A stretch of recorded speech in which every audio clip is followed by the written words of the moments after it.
Is Joseph Smith, and he got revelation from God supposedly in a very interesting way, and I don't think the folks know what that way is. How did the Book of Mormon, how did the different scriptures of Mormonism come into being? Start us off at the beginning.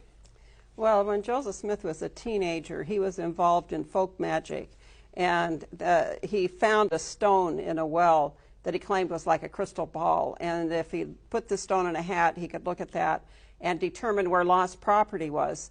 And so you could pay him to walk across your property and see if there's any gold or silver buried there. Well, then when he supposedly has his vision of the angel coming and telling him about the Book of Mormon record, supposedly there was special instruments saved with the plates that would help him translate the record.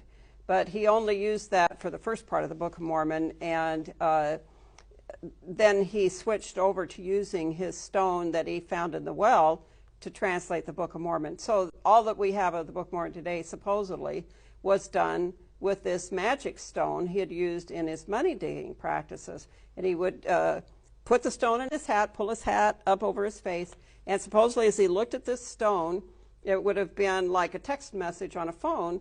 All the words came across there, and he would just read this to a scribe. Now, most Mormons haven't heard this description of the translation, but this is what the witnesses said that were in the room. His wife, the witnesses to the Book of Mormon, describe reading each word off of this stone, like a text message off your phone, to his scribe for the Book of Mormon. And if they spelled a word wrong, then he wouldn't get the next word.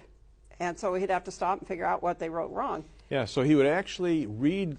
It's like a little page coming up, like you say, a text. A page would come up like parchment, and he thought he was reading this scroll, whatever that he would call it, gold plates, and the fact is a line would come up, and underneath it would be the translation of the line. And he would give the translation to the guy that was doing the inscribing. And then the guy would have to repeat it to him, and that message stayed on the stone until the guy, Joseph Smith said, "That's correct. You got it absolutely right."